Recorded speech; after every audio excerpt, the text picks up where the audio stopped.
شروع اللہ کا نام لے کر جو بڑا مہربان نہایت رحم والا ہے۔ اے چادر میں لپٹنے والے اٹھو،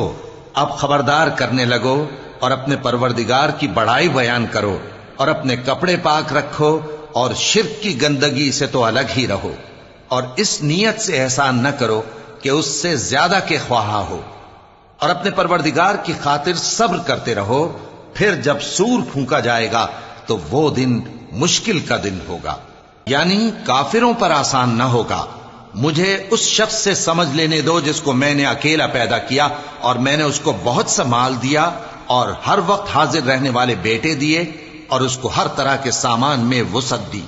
پھر بھی لالچ رکھتا ہے کہ میں اسے اور زیادہ دوں۔ ایسا ہرگز نہیں ہوگا، یہ ہماری آیتوں کا بڑا مخالف رہا ہے۔ میں اسے ایک بڑی چڑھائی چڑھاؤں گا۔ اس نے غور و فکر کیا اور ایک بات ٹھہرا لی، یہ مارا جائے، اس نے کیسی تجویز کی، پھر یہ مارا جائے، اس نے یہ کیسی تجویز کی، پھر اس نے نگاہ کی، پھر تیوری چڑھائی اور منہ بگاڑا، پھر پیٹ پھیر کر چلا اور تکبر کیا، پھر کہنے لگا یہ تو جادو ہے جو پہلے لوگوں سے برابر ہوتا آیا ہے، پھر بولا یہ اللہ کا کلام نہیں بلکہ بشر کا کلام ہے، میں ان قریب اس کو سقر میں داخل کروں گا، اور تم کیا سمجھے کہ سقر کیا ہے؟ وہ ایسی آگ ہے کہ نہ باقی رکھے گی اور نہ چھوڑے گی، اور بدن کو جھلس کر سیاہ کر دے گی۔ اس پر 19 داروغہ ہیں، اور ہم نے دوزخ کے داروغہ فرشتے ہی بنائے ہیں، اور ان کا شمار کافروں کی آزمائش کے لیے مقرر کیا ہے،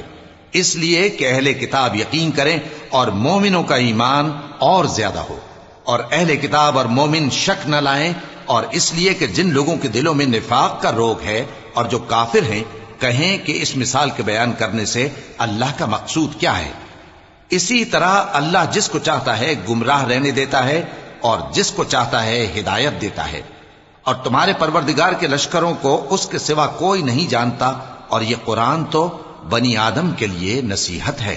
ہاں ہاں، قسم ہے چاند کی اور رات کی جب رخصت ہونے لگے، اور صبح کی جب روشن ہو جائے، کہ وہ آگ ایک بہت بڑی آفت ہے، انسان کے لیے ڈر کی چیز، یعنی اس شخص کے لیے جو تم میں سے آگے بڑھنا چاہے یا پیچھے رہنا چاہے۔ ہر شخص اپنے کرتوتوں کے باعث گرفتار ہوگا، مگر داہنی طرف والے نیک لوگ جنتوں میں ہوں گے اور پوچھتے ہوں گے، یعنی آگ میں جلنے والے گناہگاروں سے، کہ تم دوزخ میں کیوں پڑے؟ وہ جواب دیں گے کہ ہم نمازیوں میں شامل نہ ہوئے، اور نہ ہم فقیروں کو کھانا کھلاتے تھے، اور ہم بحث کرنے والوں کے ساتھ مل کر بحث کرتے تھے، اور روز جزا کو جھٹلاتے تھے، یہاں تک کہ ہمیں موت آ گئی۔ تو سفارش کرنے والوں کی سفارش ان کے حق میں کچھ فائدہ نہ دے گی۔ ان کو کیا ہوا ہے کہ نصیحت سے روگرداں ہو رہے ہیں، گویا گدھے ہیں کہ بدک جاتے ہیں جو شیر سے ڈر کر بھاگ جاتے ہیں۔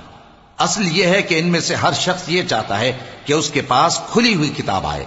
ایسا ہرگز نہیں ہوگا۔ حقیقت یہ ہے کہ ان کو آخرت کا خوف ہی نہیں۔